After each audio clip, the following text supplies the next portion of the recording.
Imagine it's NFL Combine Day. A 6'5" defensive end runs the 40-yard dash in 4.5 seconds. Coach's jaws drop. Meanwhile, a shorter, slower guy who only broke school records is getting ignored by cameras. Which one would you draft? This is the eternal draft dilemma. Do you bet on the freak athlete or the proven producer? Today, we're kicking off our series with a tale of stopwatches versus stat sheets. Buckle up.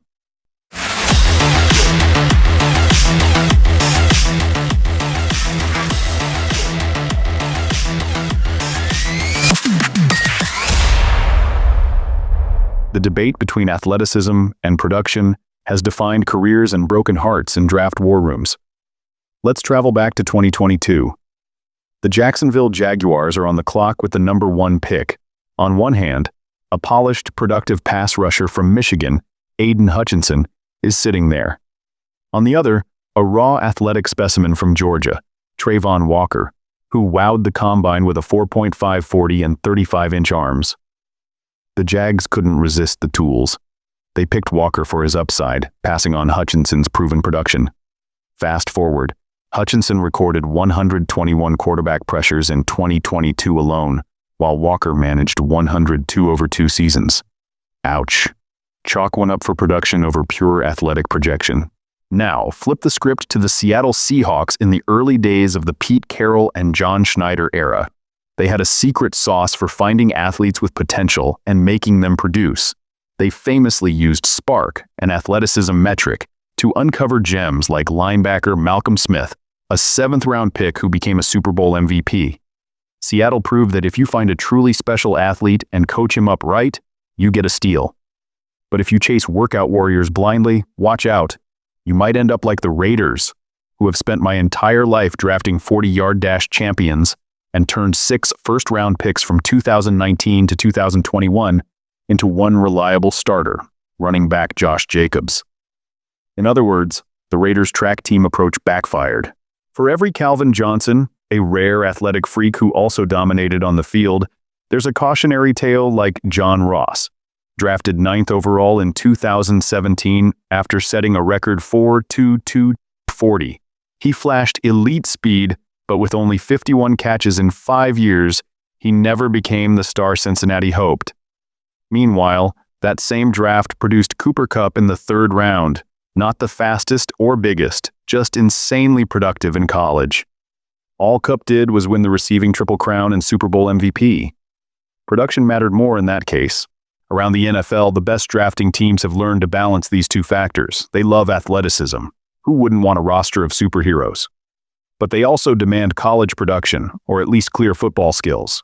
A study of successful teams found they ensure first-rounders check both the athletic and production boxes. They won't take a chance on a super athlete early unless he's shown he can play the game. The underperforming teams? They're the ones swinging for the fences on pure traits, or conversely, picking only high-production guys who run like your Uncle Joe. It cuts both ways. Some losing teams overemphasized workout warriors without sufficient regard for actual football skills, like those Raiders reaches. Others ignored obvious athletic red flags, drafting productive college players who then couldn't keep up in the NFL. Lions fans, cover your ears.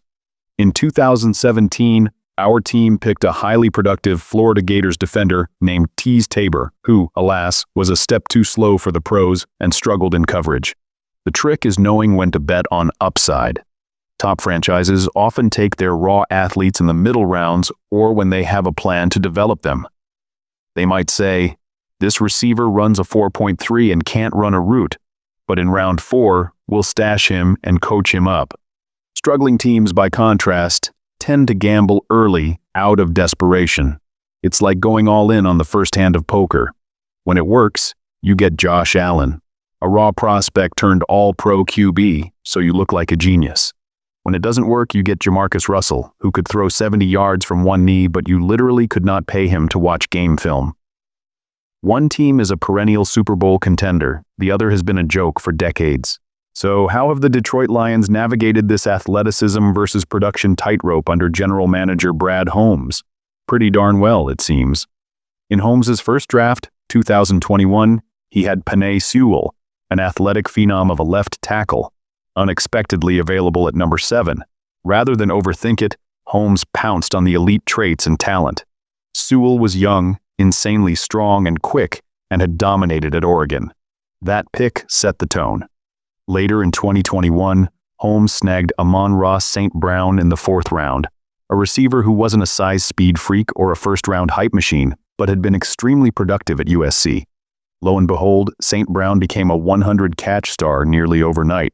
Holmes basically said, "Why not both?" Grabbing athletic upside early and proven production value later. Even in 2022 and 2023, we see this balance. Aiden Hutchinson at number 2 in 2022 was the perfect marriage of traits and college production.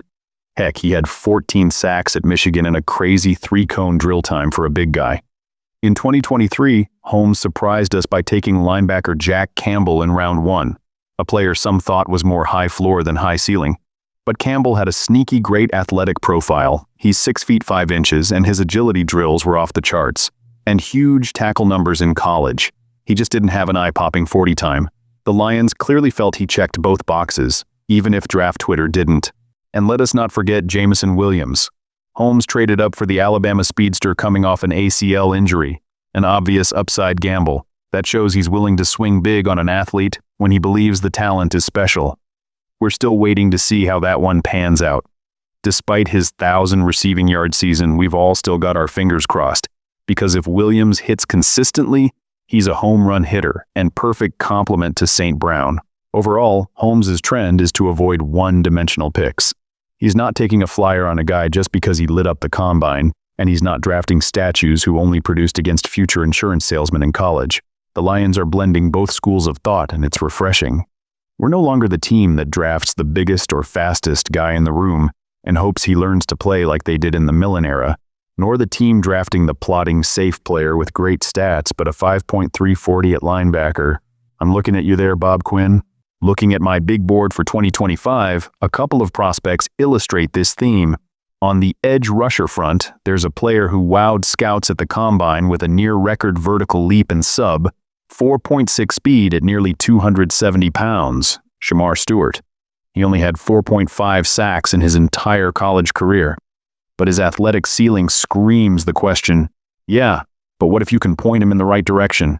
Then there's Kyle Kennard, who led the SEC with 11.5 sacks but ran a 4.7340 despite being around 250 pounds. He didn't even do agility drills or jumps. The league is going to take Stewart higher, and it will likely be much higher. It's the ultimate athlete versus producer dilemma. Do you go with the raw tools that our coaches could mold into the next Rashawn Gary? Or the proven pass rush technician who might max out as an unspectacular starter? What if you can get the second guy a round or two later in the draft and his off-the-field interviews are amazing? My hunch? Holmes will lean toward the player who offers a bit of both. Maybe someone who had good production and great measurables, even if neither trait was elite on its own. For example, if an edge rusher from a big school had 8 to 10 sacks, good, not gaudy, but then tests in the 90th percentile at the combine, that's the sweet spot. One name to watch could be Ohio State's J.T. Tuimoloau, if he's still around when Detroit picks. He has flashed freak athletic moments and had respectable production in college. On the flip side, maybe they hold off taking an edge in the early rounds and go after a guy like Antoine Powell-Ryland out of Virginia Tech. It would be difficult to argue with a guy who had 16 sacks in his final college season and also destroyed his workout. Beyond edge rushers, consider wide receivers.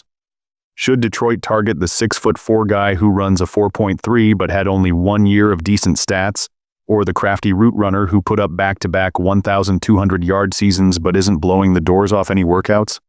On my 2025 board, I've got an eye on San Diego State's Nick Nash, who caught 104 balls last year with 16 touchdowns.